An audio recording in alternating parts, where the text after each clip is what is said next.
será que é possível responder o que é arte? Há uma única definição para este termo? O gesto, por exemplo, do Duchamp, né? Pegar aquele urinol e botar na exposição e falar isso é um objeto de arte, quer dizer, é um gesto típico, né, de questionar o conceito de arte.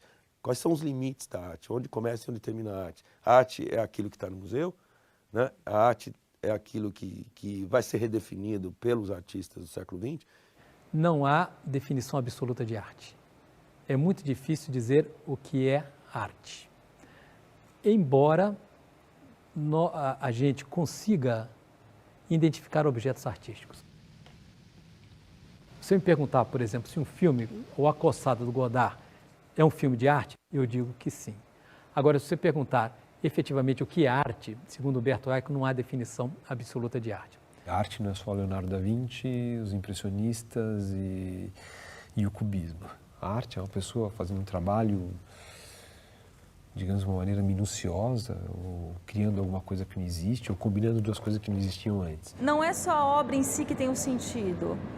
O sentido da obra depende da relação dela com o espectador, da relação dela com o público, da relação dela com a sociedade.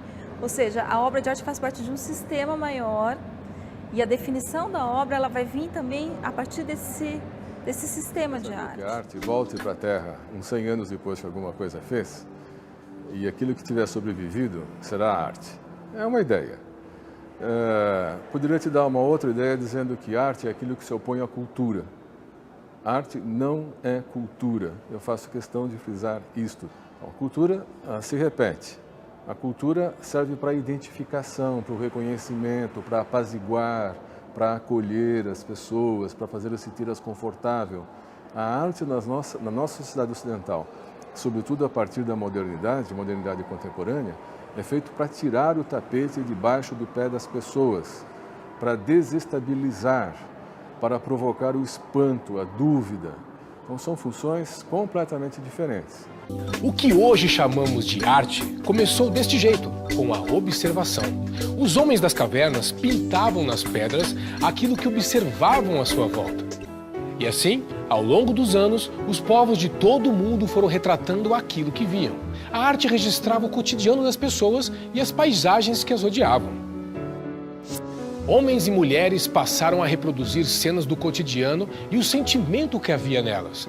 Por exemplo, a alegria, a fome, a fartura, a tristeza, o amor. E assim surgiu a pintura, a escultura, a fotografia. Todos os dias, nossos sentidos são inundados por cores, sons, movimentos, formas, luzes,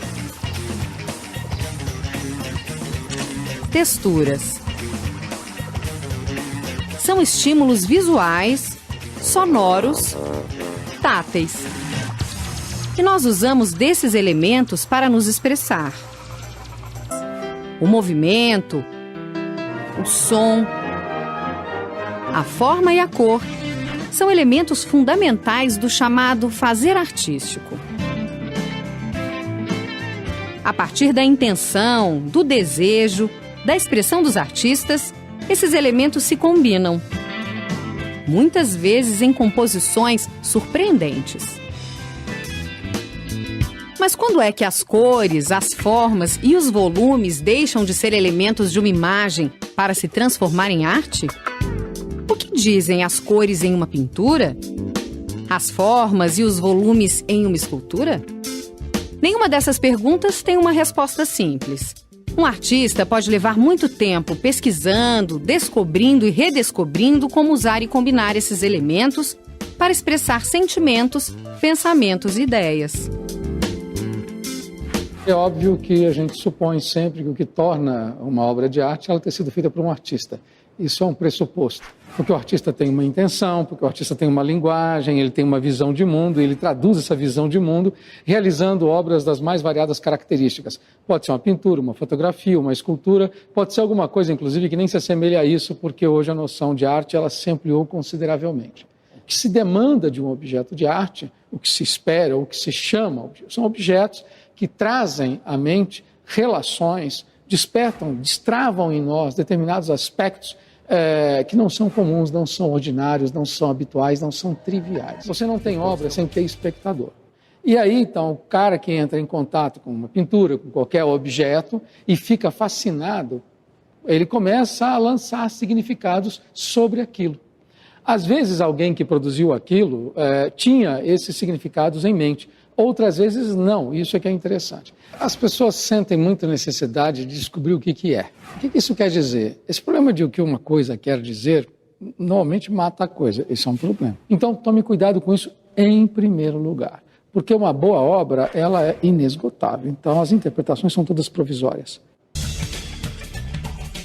O Duchamp tem uma frase que eu gosto muito, ele fala assim: entre o que você planeja fazer e o que de fato você faz, existe uma diferença. Essa diferença se chama arte. Os elementos que estão presentes no nosso dia a dia são os mesmos que os artistas utilizam para criar uma obra de arte. Mas como é que se faz para interpretar esse conjunto de elementos? Como é que se lê uma obra de arte? Por exemplo, um sujeito que gosta de futebol consegue enxergar determinadas nuances dentro do que está acontecendo. Quem que deve entrar, aquele sujeito deve sair, o time está falhando do lado direito, não é? Que vai muito longe de um cara que seja um simples espectador que entrou lá e está fascinado por aquele jogo.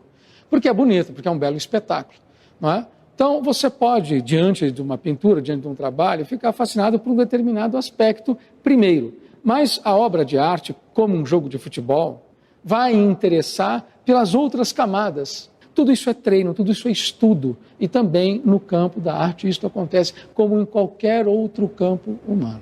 Se a pessoa se aproxima com sensibilidade, enfim, não precisa ter bagagem cultural, não precisa ter erudição para entender. Dá para entender que tem duas cruzes, dá para entender o vermelho. Mas a gente nunca vai entender exatamente o que o artista queria passar, porque ele estava fazendo aquilo, ele tem os entendimentos dele. É sempre diferente para quem olha, porque a pessoa traz a sua bagagem de entendimento. Eu tive a impressão que parecia uma bandeira de algum país.